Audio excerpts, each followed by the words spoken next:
स्वागत है बच्चों आपका अपने YouTube channel Eklavya study point में। मेरा नाम है सत्येंद्र प्रताप और आज हम इस वीडियो में देखेंगे क्लास 12th की हिस्ट्री। और बच्चों हिस्ट्री का है हमारा चैप्टर नंबर 11 और उसका लास्ट पार्ट है, यानी कि पार्ट है 4। तो इस पार्ट के बाद बच्चों ये हमारा जो चैप्टर है ये पूरा ख़त्म हो जाएगा, कवर हो जाएगा और सारी चीज़ें हमने इसमें मेन आपको बता दी हैं। तो जैसे कि आपको पता है चैप्टर का नाम था विद्रोही और राज। 1857 का विद्रोह जो था उसके बारे में हम पढ़ रहे हैं। पार्ट इसका ये 4 है। तो जो हमारी हेडिंग है एनसीईआरटी बुक में वो है विद्रोह की छवियां। तो इसके बारे में पढ़ लेते हैं बच्चों। देखो हुआ क्या था कि देखो विद्रोहियों के सोच के बारे में दस्तावेज बहुत कम मिले, यानी कि विद्रोही जो थे वो क्या सोचते थे, क्या चाहते थे, इसको दर्शाने वाले दस्तावेज जो हैं, डॉक्यूमेंट जो हैं वो बहुत कम मिले हैं। लेकिन जो सरकारी ब्यौरे हैं ये बहुत ज़्यादा मिले हैं। इनमें तो कोई कमी नहीं है क्योंकि अंग्रेज़ थे और उन्होंने बहुत सारी चीज़ें लिखी थी उसके बारे में। तो हमें औपनिवेशिक प्रशासकों से उसकी जानकारी मिल जाती है, जो भी मतलब लिखा गया था उनके बारे में। फौजी जो थे अंग्रेज वगैरह, इनकी चिट्ठियों से हमें पता लग जाता है, डायरियों से पता लग जाता है, आत्मकथाओं से पता लग जाता है, सरकारी इतिहास जो है इन सब से विद्रोह के दौरान की बातें हमें पता लग जाती हैं। ठीक है, इतिहास लेखन के दौरान, यानी जब इतिहास लिखा गया था 1857 का, तो इन्हीं चीज़ों का इस्तेमाल किया गया था उसको लिखने में। अखबारों में विद्रोह के दौरान हिंसा को बताया गया, यानी कि जब 1857 का विद्रोह हो रहा था उस टाइम पे जो हिंसा होती थी उसको अखबारों के जरिए दर्शाया जाता था, दिखाया जाता था। तो ब्रिटेन में जब इन अखबारों को देखते थे तो वहाँ के लोग बहुत ज़्यादा गुस्से में आ जाते थे। अंग्रेजों और भारतीयों द्वारा बनाए गए चित्र सैनिक विद्रोह का महत्वपूर्ण रिकॉर्ड दर्शाते हैं। हाँ, कुछ चित्र मिले हैं बच्चों, कुछ चित्र मिले हैं जिससे ना 1857 के विद्रोह के बारे में कुछ जानकारियां मिलती हैं। ठीक है, वो कुछ तो अंग्रेजों ने भी बनाए हैं चित्र, तो कुछ भारतीयों ने भी बनाए हैं। तो इनके द्वारा जो सैनिक विद्रोह है उसकी जानकारी मिलती है। तो ये एक महत्वपूर्ण रिकॉर्ड के रूप में हम रख सकते हैं, इसको मान सकते हैं। और आप अपनी एनसीईआरटी बुक में देखोगे तो आप बहुत सारे चित्र देखोगे जो कि मतलब चित्रकारों द्वारा बनाए गए थे। तो कुछ चित्र हो गए, कुछ पोस्टर हो गए, कुछ कार्टून वगैरह, इनसे क्या है जानकारी मिल जाती है उस समय के दौरान क्या क्या हुआ था। रक्षकों का अभिनंदन, अंग्रेजों को मारा काटा जा रहा था 1857 के विद्रोह के दौरान, लेकिन जिन अंग्रेजों ने उन अंग्रेजों को बचाया वो रक्षक थे उनके, उनका अभिनंदन किया गया, यानी उनको बहुत महत्व दिया गया। जैसे कि आप देखो यहाँ पे आपको बहुत इजीली समझ में आ जाएगा। अंग्रेजों द्वारा बनाए गए चित्रों में, यानी अंग्रेजों ने जो चित्र बनाए थे उन चित्रों में अंग्रेजों को बचाने और विद्रोहियों को कुचलने वाले अंग्रेजों को नायकों का गुणगान था, यानी अंग्रेज नायकों का गुणगान था।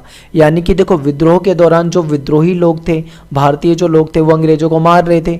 ऐसे में जो अंग्रेज उन विद्रोहियों से लड़ाई लड़कर अंग्रेजों को बचाने में कामयाब रहे, यानी कि विद्रोहियों को कुचलने में लगे हुए थे, उनको बिल्कुल हीरो की तरह दिखाया अंग्रेजों ने। यानी अंग्रेजों ने अपने उस अंग्रेज को, उस सैनिक को जो कि विद्रोहियों से लड़ रहे थे, उनको बिल्कुल हीरो की तरह दर्शाया। 1859 यानी 1859 में टॉमस जॉन्स बार्कर, ये क्या थे, ये चित्रकार थे। इन्होंने चित्र बनाए 11.10। आप अपनी एनसीईआरटी की बुक में 11.10 चित्र देख लेना, आपको वहाँ समझ में आ जाएगा। मैं आपको 11.10 नहीं दिखा पाऊंगा क्योंकि इसकी जो पिक्चर थी वो काफ़ी बेकार थी, बाकी आगे के चित्र मैंने लिए हैं। तो ये जो थे इन्होंने एक चित्र बनाया और उस चित्र का नाम रखा रिलीफ ऑफ लखनऊ। ठीक है, उस घटना में ये इसका एक एग्जाम्पल है, तो आप उसे चित्र को देखोगे तब आपको चित्र अच्छे से समझ में आ जाएगा। इसमें क्या बताया गया था कि जब विद्रोहियों ने लखनऊ पर घेरा डाला था तो लखनऊ के कमिश्नर जो थे हेनरी लॉरेंस, उन्होंने क्या करा, अंग्रेजों को, ईसाइयों को एक जगह इकट्ठा किया और जल्दी से इनको सुरक्षित रेजिडेंसी में पनाह ले ली, यानी उनको लेके गए और बहुत सुरक्षित जगह जो थी वहां पे ले जाके छुपा दिया या फिर उनको वहां पे रख लिया उनको बचाने के लिए। लॉरेंस जो थे वो बाद में तो मारे गए, लेकिन कर्नल इंग्लिश जो थे उन्होंने रेजिडेंसी की सुरक्षा की, उन्होंने मतलब उन लोगों को की सुरक्षा की। 25 सितंबर को जेम्स ऑर्टम और हेनरी हैवलॉक ने वहां पर पहुंचकर विद्रोहियों को तितर बितर किया। यानी बाद में 25 सितंबर को 2 अंग्रेज और आए और उन्होंने उन विद्रोहियों को वहां से हटाने का काम किया।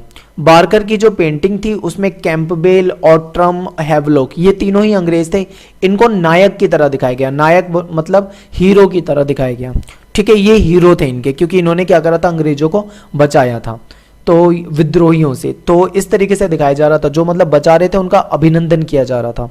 इन चित्रों से इन्हें ऐसा लगता था कि जैसे संकट खत्म हो चुका है और विद्रोह भी खत्म हो चुका है, अंग्रेज जीत चुके हैं, ऐसा इन्हें लगता था। अंग्रेज औरतें तथा ब्रिटेन की प्रतिष्ठा, ये हमारी हेडिंग है, अंग्रेज औरतें और ब्रिटेन की प्रतिष्ठा।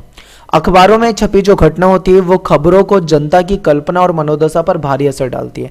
होता क्या है बच्चों, अखबार में जब हम कोई खबर पढ़ते हैं तो हमारे दिमाग में एक मतलब कहीं ना कहीं एक ऐसी इमेज बन जाती है जैसे जो भी हम पढ़ रहे हैं वो बिल्कुल सत्य है। अखबार पर हम हमेशा से बहुत ज़्यादा विश्वास करते हैं, यानी जो भी खबर हम पढ़ते हैं हमारे लिए वो बिल्कुल सत्य हो जाती है। तो यानी ये जो घटनाएं थी ये जनता की कल्पना और मनोदशा जो थी उस पर भारी असर डालती थी।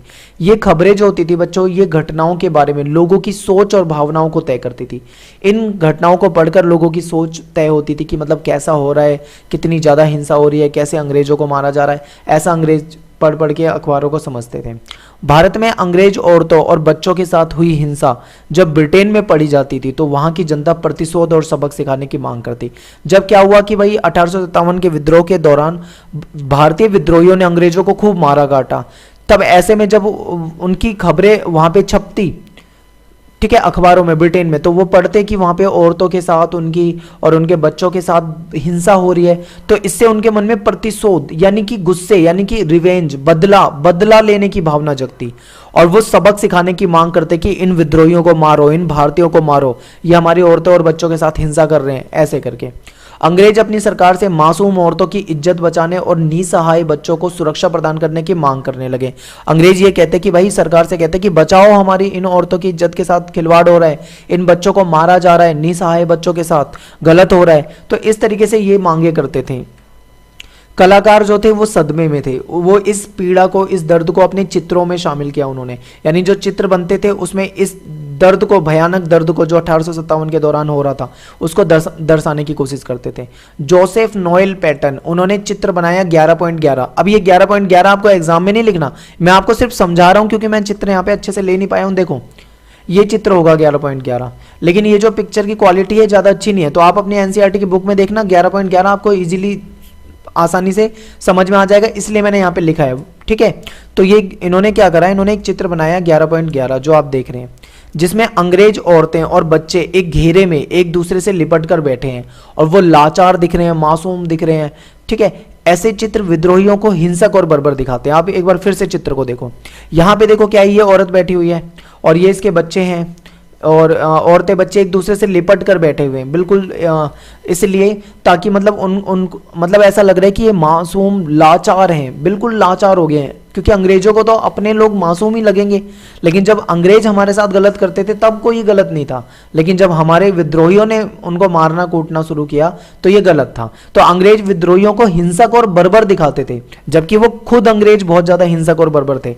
अंग्रेज जब भारतीयों के साथ इतना गलत बर्ताव करते थे तब इनको हिंसा और बर्बरता नहीं दिखाई देती थी, लेकिन जब विद्रोहियों ने इनके साथ ऐसा किया तब भारतीय हिंसक हो गए, तब भारतीय बर्बर हो गए, ऐसा दिखाने की कोशिश की जा रही है, ठीक है। ब्रिटिश टुकड़ियों को, जो ब्रिटिश टुकड़ियां थी,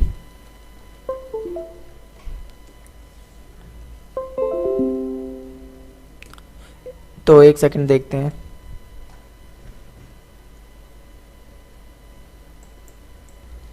तो देखो बच्चों, ये विद्रोहियों को हिंसक और बर्बर दिखाते थे, ब्रिटिश टुकड़ियों को रक्षक के रूप में दिखाते, यानी अपने अंग्रेजों को तो जो ब्रिटिश सैनिक हैं, टुकड़ियां हैं, उसको रक्षक दिखा रहे हैं, और जो भारतीय उनको विद्रोहियों को, जो भारतीय विद्रोही हैं उनको हिंसक और बर्बर दिखा रहे हैं। तो ऐसा है। तो ये चित्र आपके सामने एनसीईआरटी में, आप अच्छे से देख लेना, आपको समझा दिया इसके बारे में। अब चलते हैं हम आगे।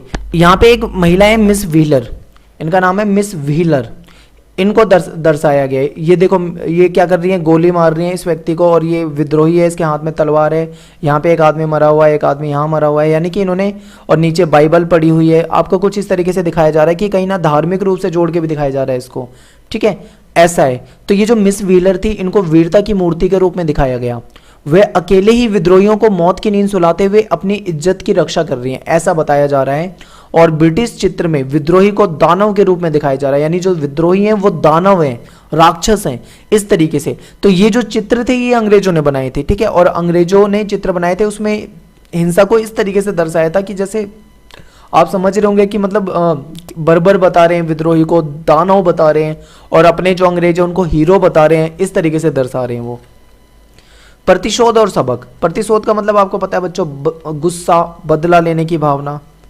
तो ब्रिटेन में, यहाँ से देखो कि ब्रिटेन में गुस्से का माहौल हो रहा था, बदले की मांग चल रही थी, और मतलब बदले की जो मांग थी वो प्रबल हो रही थी। लोग क्या चाहते थे, लोग चाहते थे कि मतलब क्या हो, लोग इनके साथ जो मतलब गलत हो रहा है इसका बदला लिया जाए। विद्रोह के चित्रों ने ऐसा माहौल रच दिया, इन चित्रों ने और ज़्यादा माहौल बिगाड़ा, ऐसा माहौल रच दिया जिसमें हिंसक दमन और प्रतिशोध की को लाजमी माना गया। यानी कि जिसमें यह कहा गया था कि हिंसा जो होगी बिल्कुल सही है इनके लिए, दमन करना चाहिए, इनके विद्रोह को कुचलना चाहिए, इनसे प्रतिशोध लेना यानी कि बदला लेना बिल्कुल लाजमी है, बिल्कुल सही है, बिल्कुल जायज़ है, ऐसा दर्शाया गया।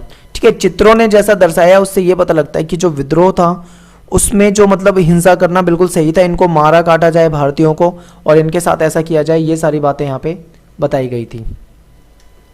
इसके बाद है दहशत का प्रदर्शन। विद्रोहियों को बहुत निर्मम तरीके से मौत के घाट उतारा गया। उनको क्या किया गया, तोप के जो मुंह थे उस तोप के मुंह में बांधकर उड़ा दिया गया तोप के साथ, इस तरीके से फांसी पर लटका दिया गया।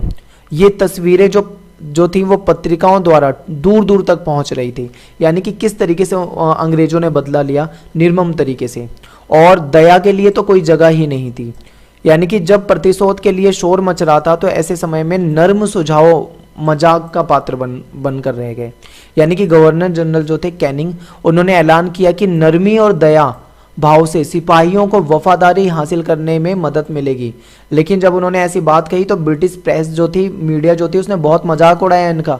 मीडिया ने ये कहा कि हमारी जनता जो मारी जा रही है उसके बदले में ये उनका मतलब भारतीयों की तरफ हो रहे हैं। तो इन मतलब उन्होंने ये कहने का मतलब ये था कि किसी भी तरह की कोई भी नरमी नहीं बरतनी चाहिए भारतीयों के साथ, विद्रोहियों के साथ, उनके साथ जितनी हिंसा हो सके उतनी बेहतर है।